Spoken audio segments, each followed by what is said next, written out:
Assalamualaikum warahmatullahi wabarakatuh. Perkenalkan, nama saya Suci Hayati. Di materi ini yang pertama saya akan menjelaskan tentang penghargaan insentif. Pengertian insentif. Apa itu insentif? Pengertian insentif merupakan kompensasi khusus yang diberikan kepada perusahaan untuk karyawan di luar gaji utamanya. Dan juga untuk membantu motivasi atau mendorong karyawan tersebut agar lebih giat dalam bekerja dan berusaha untuk terus memperbaiki prestasi kerja di perusahaan. Jadi kompensasi itu semacam seperti bonus atau tunjangan yang diberikan kepada karyawan. Itu gunanya untuk agar si karyawan tersebut lebih giat atau lebih bekerja keras dalam memperbaiki prestasi kerja mereka di perusahaan. Selanjutnya ada prinsip pemberian insentif. Pada dasarnya, pemberian insentif ini dihubungkan dengan jasa atau prestasi ekstra yang melebihi suatu standar yang telah ditetapkan, serta telah disetujui bersama. Nah, insentif ini juga memberikan penghargaan dalam bentuk pendapatan ekstra untuk usaha yang ingin dihasilkan. Prinsip pemberian insentif ini juga berhubungan dengan kinerja karyawan yang melampaui standar sehingga telah ditetapkan oleh perusahaan. Nah, kerja keras dan prestasi mereka tersebut, karyawan itu berhak mendapatkan penghargaan, yaitu tadi bisa dalam bentuk uang, barang, atau lainnya. Pengaturan insentif itu juga ditetapkan dengan cermat dan tepat serta harus dikaitkan secara erat dengan tujuan perusahaan yang bersangkutan. Jumlah atau apa yang telah dicapai selama periode tertentu sesuai dengan rumus pembagian yang telah diketahui semua pihak secara nyata. Ada tujuan pemberian insentif. Jadi tujuannya ada dua. Yang pertama, tujuan insentif bagi perusahaan. Yang pertama yaitu ada menjaga loyalitas para pekerja agar berkualitas. Yang kedua, mempertahankan dan meningkatkan moral kerja para pekerja di mana hal ini akan terlihat dari absensi dan tingkat perputaran tenaga kerja. Yang ketiga yaitu ada meningkatkan produktivitas perusahaan, dengan kata lain, hasil produksi bertambah untuk setiap unit per satuan waktu, serta meningkatkan penjualan. Yang kedua yaitu tujuan insentif bagi karyawan. Yang pertama, memperbaiki dan meningkatkan standar hidup dengan adanya pendapatan tambahan selain gaji pokok. Jadi selain gaji pokok, mereka mendapatkan kompensasi tadi, yaitu berupa tunjangan atau seperti bonus. Dan yang kedua, memperbaiki dan meningkatkan semangat kerja karyawan sehingga para pekerja berupaya untuk berprestasi di tempat kerja. Selanjutnya yaitu adalah jenis-jenis insentif. Yang pertama yaitu jenis insentif berdasarkan bentuknya. Jenis insentif berdasarkan bentuknya dibagi menjadi dua, yaitu ada insentif material dan insentif non-material. Yang pertama, insentif jenis ini adalah insentif yang diberikan dalam bentuk komisi, bonus, pembagian laba, kompensasi yang ditangguhkan, dan jaminan hari tua. Sedangkan insentif yang non-material ini berupa penghargaan, pemberian promosi jabatan, jaminan sosial, serta pujian dalam bentuk tulisan dan lisan. Kemudian ada insentif berdasarkan penerimanya. Jenis insentif ini dapat dibedakan menjadi beberapa bagian, yaitu individual incentive, group incentive, dan plan-wide incentive. Jadi insentif ini atau insentif individual ini memiliki arti yaitu insentif yang diberikan kepada seseorang pegawai atas kerja keras dan prestasi di tempat kerja. Sedangkan grup insentif yaitu jenis insentif yang berupa pemberian kepada pegawai sesuai dengan standar dari masing-masing grup atau kelompok. Dan yang terakhir yaitu ada plan-wide incentive. Artinya yaitu pemberian insentif kepada semua pegawai perusahaan sesuai dengan kriteria pembayaran yang telah ditentukan oleh perusahaan. Selanjutnya kita akan ke bentuk insentif.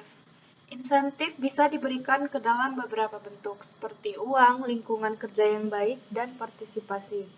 Bentuk insentif adalah sebagai berikut. Yang pertama yaitu uang. Uang adalah bentuk insentif yang diberikan sebagai perangsang karena dengan memberikan uang, artinya memberi alat yang dapat merealisasikan kehidupan karyawan, sehingga karyawan tersebut dapat meningkatkan prestasi kerjanya. Yang kedua yaitu ada lingkungan kerja yang baik. Menciptakan lingkungan kerja yang baik juga bisa diartikan sebagai sebuah bentuk pemberian insentif, karena hal ini juga bisa berupa penghargaan kepada karyawan yang menghasilkan prestasi kerja yang sangat tinggi. Dan juga dalam hal ini peran manajer yang baik untuk mendorong bawahannya agar lebih giat bekerja sangat dibutuhkan agar tercipta lingkungan kerja yang sangat baik. Yang ketiga yaitu ada partisipasi. Salah satu bentuk dari insentif adalah meningkatkan kesadaran dan melakukan tugas dengan memberikan perhatian, kesempatan, dan berkomunikasi dengan atasan. Tipe-tipe insentif untuk karyawan. Yang pertama yaitu ada bonus, komisi, pembagian keuntungan, jaminan sosial, dan gain sharing upah waktu tidak bekerja. Yang pertama yaitu adalah bonus, merupakan salah satu tipe yang banyak diberlakukan di banyak perusahaan. Tipe ini tidak memiliki dasar perhitungan yang wajib. Jadi sebenarnya seorang karyawan tidak harus mencapai target terlebih dahulu untuk mendapatkan bonus. Atasan bisa saja memberikan bonus kepada karyawan tanpa perjanjian terlebih dahulu. Akan tetapi memang biasanya bonus ini diberikan jika kita tuh mendapatkan target bisnis tertentu gitu. Jadi perlu dicatat, bonus ini nggak bersifat wajib.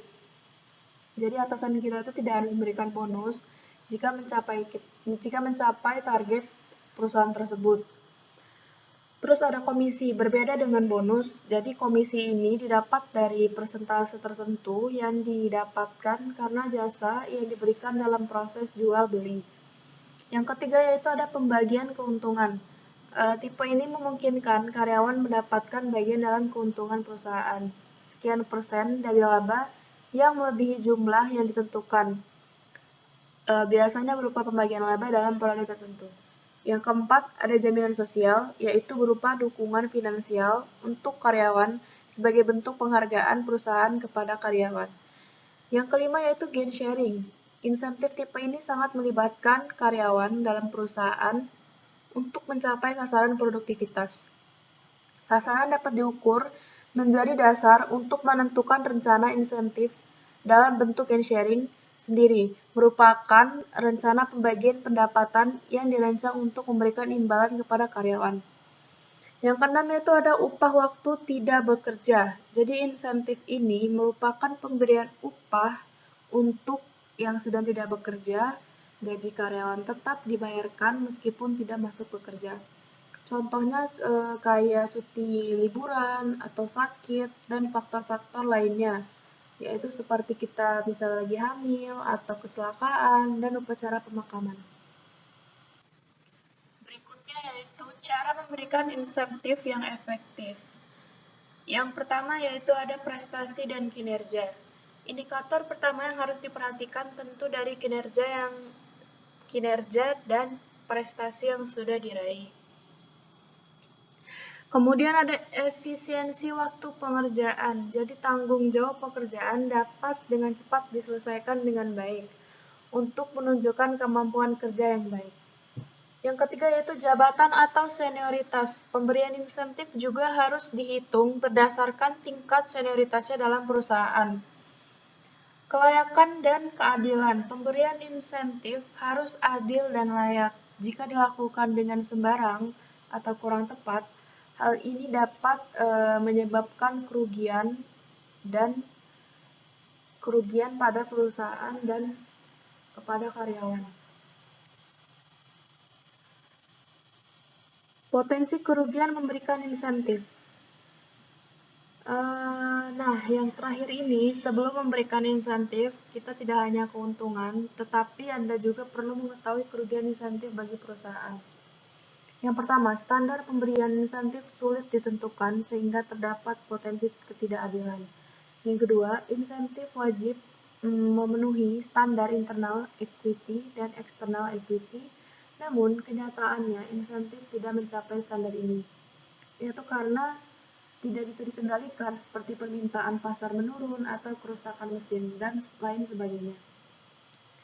Yang ketiga itu insentif bisa menyebabkan hanya fokus kepada upaya dalam pekerjaan seperti penjualan dan mengesampingkan kualitas lain seperti pelayanan, kualitas, dan tujuan jangka panjang. Jadi insentif ini mereka tuh hanya mementingkan atau hanya fokus pada pekerjaannya saja, tapi tidak mementingkan pelayanan kepada pembeli atau kepada kepada pembeli tersebut atau kualitas dari barangnya, tapi mereka itu hanya mementingkan seperti kayak penjualannya aja, penjualan barangnya itu. Jadi orang itu nggak mentingin tentang pelayanan kepada pelanggan atau kualitas dari barang tersebut seperti apa, baik atau tidaknya, dan juga tujuan jangka panjangnya itu seperti apa, seperti itu. Selanjutnya yaitu kita akan ke materi kompensasi pelengkap. Pengertian kompensasi pelengkap yaitu merupakan suatu bentuk pemberian kompensasi berupa penyediaan paket benefit dan program-program pelayanan karyawan. Seperti tadi sudah jelaskan, kompensasi itu merupakan tunjangan atau bonus yang diberikan kepada karyawan atau tenaga kerja di perusahaan sesuai dengan pekerjaan atau waktu yang telah mereka selesaikan dalam waktu yang tepat di perusahaan tersebut. Kemudian ada tujuan memberikan kompensasi pelengkap, bertujuan untuk mengupayakan penciptaan kondisi dan lingkungan kerja yang menyenangkan dan secara tidak langsung berkaitan dengan prestasi kerja. Jadi tujuan kompensasi ini diberikan kepada karyawan tersebut agar karyawan tersebut dapat lebih giat dalam bekerja keras dan juga semangat dalam menjalankan pekerjaannya, secara tidak langsung bisa menaikkan tingkat kualitas pekerja di perusahaan tersebut. Bentuk kompensasi pelengkap. Yang pertama yaitu ada program kesejahteraan ekonomi karyawan, yaitu ada pensiun dan asuransi. Yang kedua, program rekreasi antara lain kegiatan olahraga dan kegiatan sosial. Yang ketiga, pemberian fasilitas, penyediaan kafetaria, perumahan, fasilitas pembelian, kesehatan, dan penasehat keuangan. Yang terakhir yaitu bentuk-bentuk lain. Yang pertama ada pembayaran untuk waktu tidak bekerja, perlindungan terhadap bahaya penyakit atau kecelakaan, pelayanan karyawan, dan yang terakhir ada pembayaran yang dituntut oleh hukum. Prinsip pemberian kompensasi pelengkap yaitu sebagai program hendaknya diarahkan untuk memusnahkan kebutuhan yang sebenarnya. Pelayanan hendaknya dibatasi pada kegiatan yang lebih efektif, yaitu dijalankan secara kelompok maupun individu. Pelayanan itu harus menggunakan dasar yang seluas mungkin atau sebisa mungkin yang sangat luas.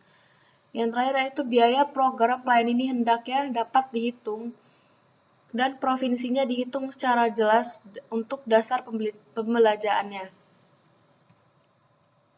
Manfaat kompensasi pelengkap yaitu meningkatkan semangat kerja dan kesetiaan atau loyalitas para karyawan terhadap perusahaan. Yang kedua, menurunkan jumlah absensi karyawan dan adanya perputaran kerja. Yang ketiga, mengurangi pengaruh organisasi karyawan terhadap kegiatan organisasi. Yang keempat, minimalkan biaya-biaya lembur yang berarti menefektifkan prestasi kerja karyawan. Dan yang terakhir, mengurangi adanya intervensi pemerintah dalam rangka menyelenggarakan kesejahteraan karyawan. Terima kasih, itu saja sekian dari saya.